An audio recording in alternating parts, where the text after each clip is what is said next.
The more sophisticated SF writers don't see good and evil in terms of black and white, and that colors their fiction. Jack Womack has a series of books about the Draco Corporation. There's a lot of clean-cut characters, but no clear-cut villains. Jack, it's me again. Why are there no real villains in your books?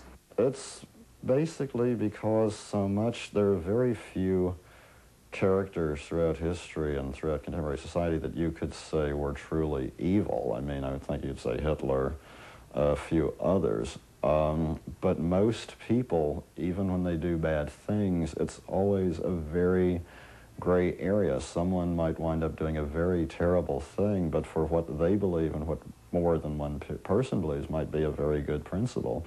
And so none of my characters, I always try to show, even with my worst behaved characters, the Drydens, for example, or Bernard, really, or Jake, I try to make sure I illustrate that other side of them, to show both, not only for the principle of rounded characterization, but just to show that, yes, there are other aspects to these people. They do have lives. They might be terrible people, but there's more to them than just sitting around twirling their mustaches and going, he. It's just, you know, that's why I just believability again, rather than just having someone sitting back and trying to control the world for no other reason than to do that and to further the plot along. Thanks, Jack. Fantasy and fairy tales are full of characters who embody pure good or pure evil.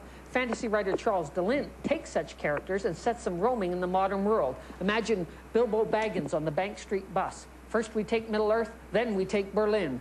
Charles, it's Rick. What makes a great fantasy villain?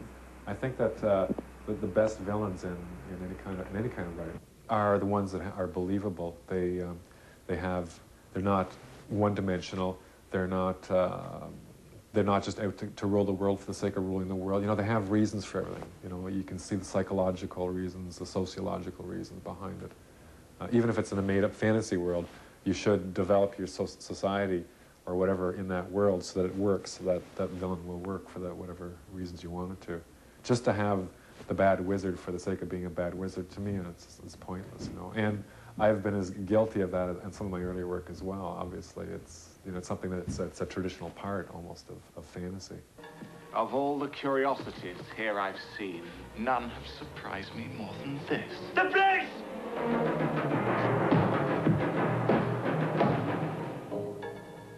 Forgotten witches fly. I forget nothing. Who appointed you executioner, Redfern? The best fantasy villains are the ones that people can identify with. The worst fantasy villains are the ones that are so powerful you're not going to believe them, right? They have got to have humanity. If you can see your villain, this creature who is set out to destroy your protagonist and their world, if you can see him setting down to a hard-boiled egg and a piece of toast in the morning, you've got a great fantasy villain. Yes, but it's the way they eat their eggs and toast that makes them truly evil.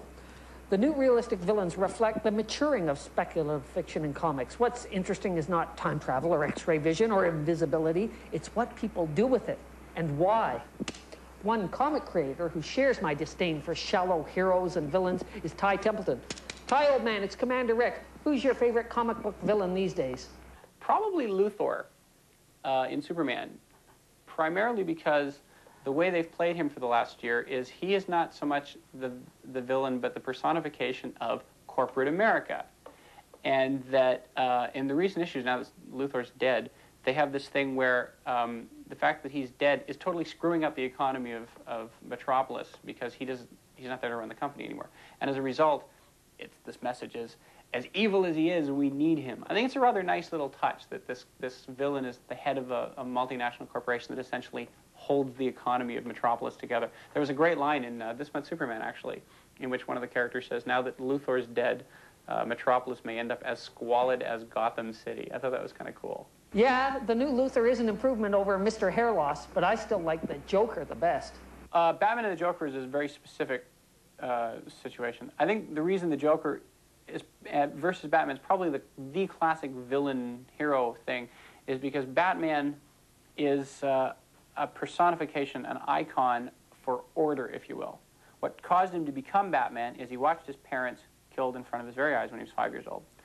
his sense of helplessness, I couldn't do anything, my world overwhelmed me, became obsessive with him. And so he trained himself physically and emotionally and intellectually to become someone who is never out of control. The Joker, antithetically, is chaos, unbound. The Joker plans crimes that have no particular monetary or emotional gain for him. He just likes to screw around, cause trouble. And so you've got this wonderful fight between these two very flamboyant, colorful characters, which is at the same time a beautiful subtext of chaos versus order. And I don't think Bob Kane and Bill Finger and Jerry Robinson, when they were creating these two characters, realized how absolutely basic that idea was.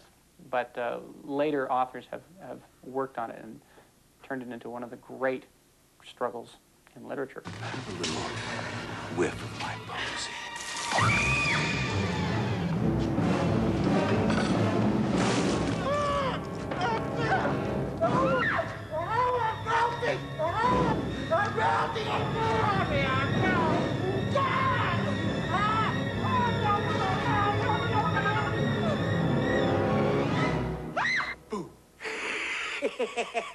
Yeah, the Joker certainly is a madman for all seasons. No need for the drastic makeover Lex Luthor had to undergo to move into the 90s. Lex realized that one man can only squeeze so much evil into his schedule, but a whole corporation means a bigger slice of the crime pie. And if you move into politics, then you're talking real crooks, the abuses of power. That's the background for the alternative comic, Omaha the Cat Dancer. Kate, for a black and white comic, you show there's a lot of gray. There are no real villains in Omaha, the comic, not the city. Why did you decide to do that? Well, because frankly, I find personal villainy almost always to be less than what I see actually institutionalized in the society. Corporate villains and political villains, they do frighten me more because they have the power to influence people's lives on a very individual level without ever having to actually deal with individuals. And this is where I think the potential for real evil does come in. Living in Minnesota, too, a state that hasn't elected the last, a president in 12 years, we were the only holdout against Reagan, too, may have something to do with this attitude, too.